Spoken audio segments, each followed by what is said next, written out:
Hey guys, welcome back to my channel. If you're new here, my name is Lilian Shiro. I trained back in Kenya as a nurse. Apparently, I am a registered nurse here in the UK. So I'm in the kitchen enjoying my cup of tea, and I thought, why not share this story with you where I turned down 3 good promotions at work and then ended up jobless. If you're new here, please remember to subscribe to this channel, like the video, and also comment in the section below your thoughts. And also you can share this video because I'm sharing my experience, also sharing some points or some things that can help you as a nurse if you are an overseas nurse.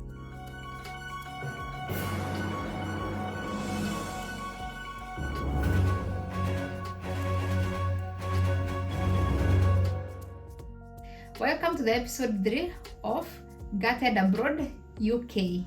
So guys, for the longest time I worked in care homes. From the time I came here in the UK, it's more than 4 years now. And there are those nurses who are like, is there no growth in the care homes? Why are nurses moving from care homes to the NHS or to the other hospitals? And then I'll tell you the mistake.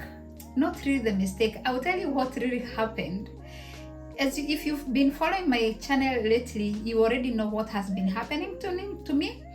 You already know that my visa is expired. You already know that my work permit is expired, and apparently I'm jobless. And that's why I'm here to tell you that I turned down, or I refused, 3 job promotions as a nurse in a care home, only to be jobless.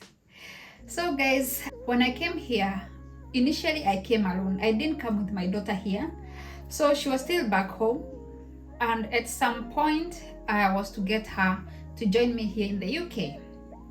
Now at this particular point, when I was getting ready to get her here to the UK, I was offered a job promotion.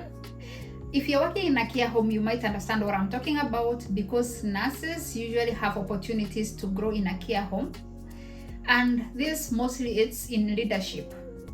So there are positions that I can just mention to you. You can either be a sister church, that is from the normal, when we come pre-registered nurse, then you get registered, then you can climb and be a sister charge, you can be a clinical lead, and you can be a deputy manager. I'm going to share all those positions, how I missed those positions, and then I ended up in the situation that I am in today, jobless, as a nurse in the UK, jobless. All right, so guys, in the process of bringing my daughter here, one of my colleagues, a very dear good friend of mine, she was the sister charge in the care home that I was working.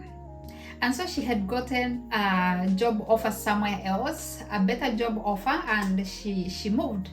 And so my manager at that particular time approached me, and then the problem is that I was told I was to work night shift, and I was looking forward, with the childcare issues that are around, and being the fact that I'm a single mom, so it's just me and my daughter, I didn't want to actually be doing night shift with the experience that I've had, and also the experience that I've seen others go through.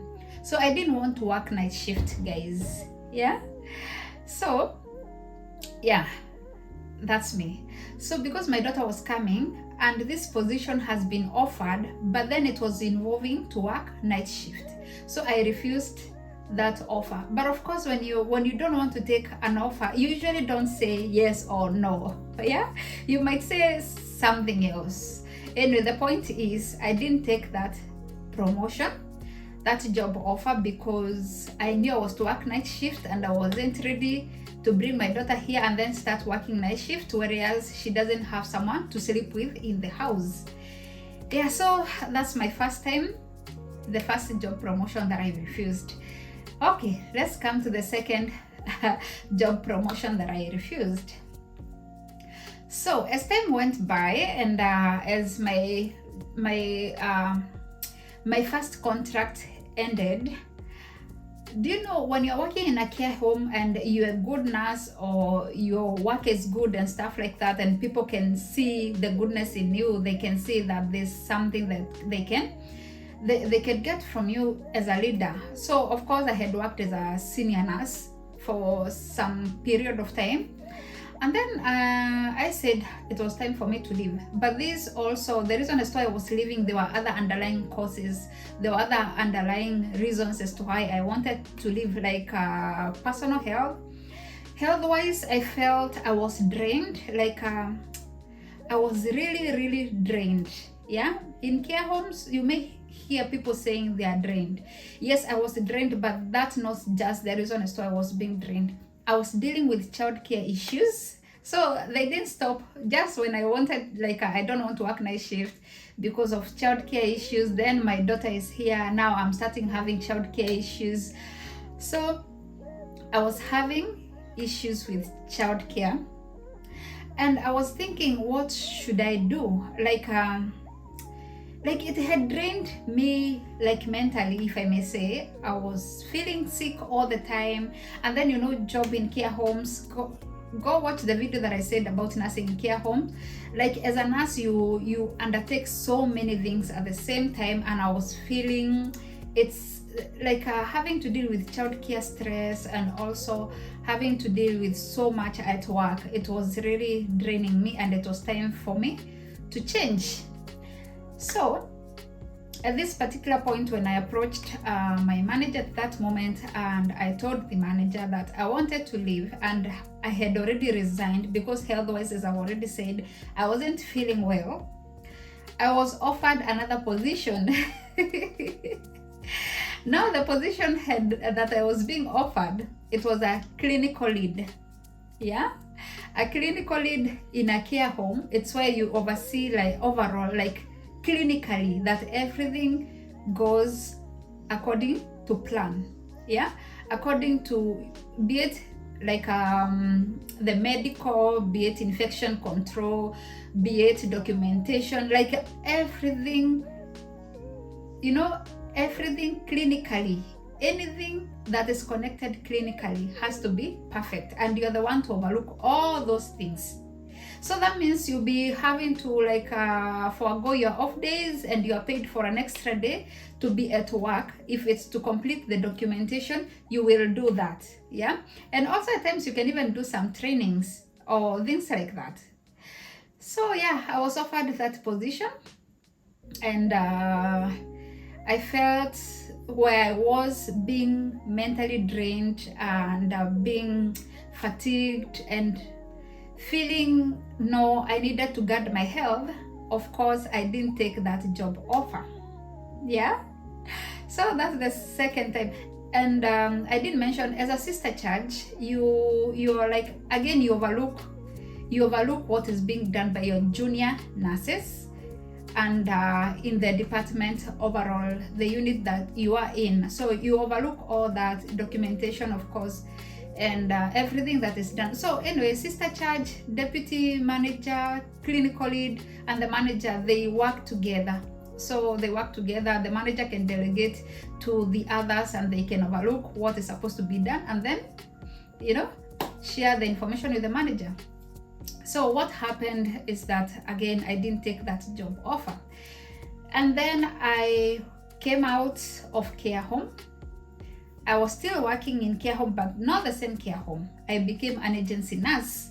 So when I was working as an agency nurse, recently, before my work permit and my visa expired, I was working in a certain home. I had worked several shifts there, and the manager, I think, had seen my work, and they were impressed with my work. So at one weekend, the manager came and approached me, and they told me there's a position of the deputy manager. And you know, because the way the many nurses are moving from the care homes and they are going to the NHS, and or maybe they are moving from Northern Ireland going to England and stuff like that. So there are those positions which have been left empty. So at this particular time, the home that I had worked several shifts, and of course being a senior nurse initially, of course I know what I'm doing, and of course I do portray my leadership skills out there whenever I go to work. It doesn't matter wherever I'm working, but I always portray my leadership skills out there, mostly even teamwork and stuff like that, like pointing out 1, 2, 3 things which needs change. I always point out those things. Yeah, so where was I? This manager came during my shift, which was on a weekend, and they asked me whether I was interested to work as a deputy manager. We work together because I'm a senior nurse, and where they were in the care home, most of the nurses, they were new nurses who are coming, from overseas. They were new nurses. The old nurses, the other nurses who had been there, most of them, they work night shift, and probably because of childcare they don't want to come to day shift. So what was my answer when I was offered this? Of course, I've said, when you're offered a job promotion, you never say no or yes, whether you're taking it or not. Okay, if you're taking it, you can say yes.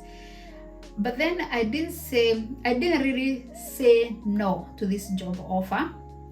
What I told this manager is that I was already going to work in the NHS, which you can relate with my story that I've been giving through, yeah.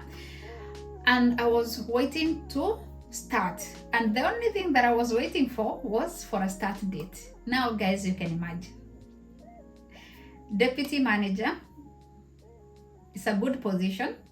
There was good money because I know the rate that that company was offering the other deputy managers, but this one is a new offer in a new care home and there's good money. But then I refused it, guys. Why? Because I was going to work in the NHS. Everything on my side was completed, that I had finished everything, guys. Yeah, only to realize that my process had been delayed and my visa expired and my work permit expired.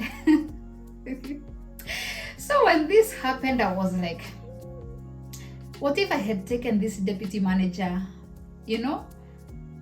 position? I wouldn't be suffering. But then, because my mind was already made up that I want to go and start a new journey in hospital, that's why I didn't want to do what? I didn't want to take this new job. And again, because of childcare issues, again, that's one of the main reasons as to why I wanted to move to the NHS. Guys, hey. So I refused that, and then after that, instead of waiting to be given a date to go to work in hospital, I was receiving an email being told, we are withdrawing your job offer because your work permit has expired. You don't have any right to work here in the UK. The rest of the story, guys, you know my story. I think I will leave that story in the comment section below. But my advice is, those nurses who have come to work here in the care homes, guys, you stand a chance of climbing the ladder. Yeah, you can become a sister charge, you can become a clinical lead, and you can become a deputy manager before you get to the manager. Because to become a manager, you must have like 4 years of experience in a previous leadership or something like that. Yeah, leadership position, either the deputy manager or manager somewhere else, like 4 years or 5 years. So for as long as you've worked in a care home for at least 1 year, you stand a chance to climb the ladder. Mostly 2 years, but at the moment I know there are some places where when you work 1 year and there's an opening, you can always apply for that and you can qualify. Because you know what happens, why they are offering someone a position and to work at night time, it's because the manager doesn't work night shift. And so what happens, they come to follow up these things during the day, and it can be too much. It can be too much. So if there's someone in the leadership and in the management and is able to work at night time, and they can do the audits, the medication audit or the documentation audit. They can do that. This is why someone is being offered this position, and they're also required to work at night shift. And the other reason as why I also refused this deputy manager position, it's because when I went to check that post that was there online, I saw it was also offering night shift. It was day shift and night shift. And again, I'm telling you, I didn't want to work night shift because of my daughter. I'm a single mom. I have no one to leave her with in the house. So guys, thank you so much for watching this video. Please remember to comment below. Remember to like this video, and remember to subscribe if at all you've not subscribed. And I'll see you in my next video.